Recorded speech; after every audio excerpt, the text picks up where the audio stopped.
how to solve linear equations in one variable. Okay, so let's take a look at some example. First, we have this example. 3m plus 9 equals 15. So we want to solve for the variable m in this case. Normally, when we solve for the variable, the solution is the value of x or m in this case that makes the equation true.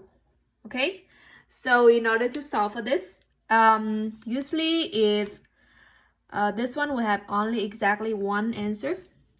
So in order to do this, first we gotta make sure that the one with the variable stay in one side and the one with constant is on the other side. So this is 3m. 9 is being added to 3m. So first we're gonna undo the 9 by subtracting 9 both sides. Subtract 9 on the left side of the equal and do the same thing to the right side. So as you subtract, this one will be moved to the right side, right? Or cancel out. 15 subtract 9 equals to 6. And then 3m, you bring it down. 3m is gonna be whatever left on the left. 3m equals 6. So now in order to solve for m, we gotta undo the 3 times, right? So we gotta divide both sides by 3. Divide by 3. And do the same to the right side.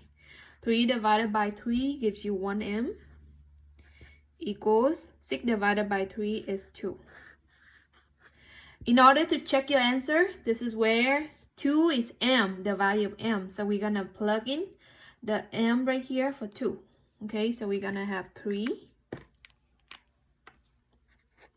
And then whatever m, we're gonna plug in the 2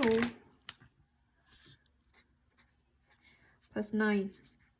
Now 3 times 2 is 6. 6 plus 9 will give us 15, which is equal to 15. Therefore, we know that we got the right answer. Okay. What if the variable is on both sides? Like in this case, on example number 2. We have 2x plus 4 equals 5x minus 2. So notice the x is on both sides right here. So in order to solve, we need to move one of them. Okay. Or to cancel one of the x's. So here, this is a smaller x. We're going to subtract the 2x. Subtract 2x, subtract 2x. And this equal to 0. So we have 4 on this side. And on the right side, we have 5x minus 2x will give us 3x. Bring that in minus 2. Now we just solve for x to exactly the same way like we do number 1. So this is our goal, is x.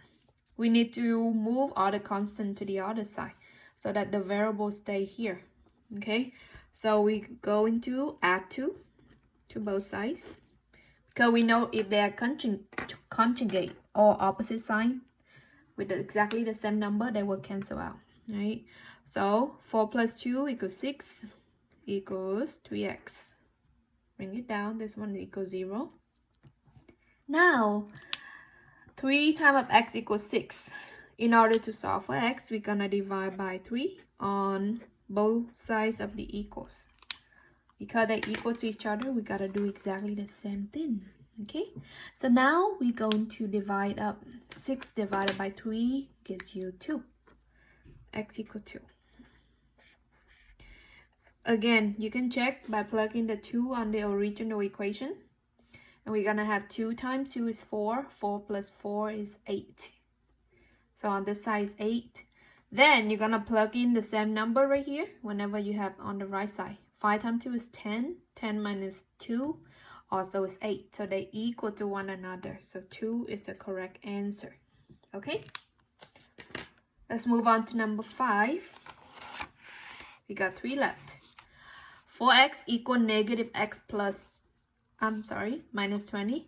Then again, we see x is on both sides, right, of the equation. Right here, so this one will have 4x. The right side, we have negative 1x. So we're going to get rid of the smaller x so that we keep them positive. Okay, so in order to get rid or to cancel out negative x, we need to plus x. Add x and do the same to the other side. So this one cancel out. 4x plus x give you 5x equals, the right side we have nothing on the x, but we're gonna bring that to negative 20. Okay, so now 5 times of x equal negative 20. So a logical move is to divide both sides by 5. Then 5 divided by 5 give you 1x. That's just x. Then negative 20 divided by 5 is negative 4.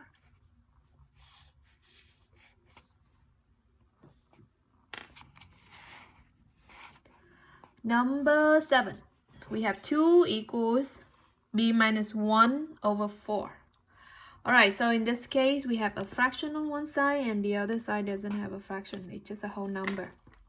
So what do we do right here? If we want to keep them balanced right here, right?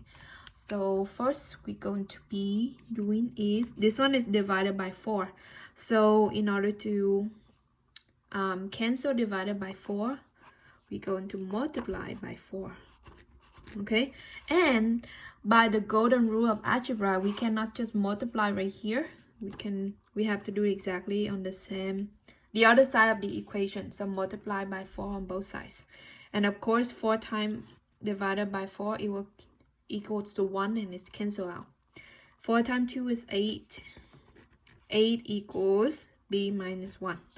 We already divided out of 4.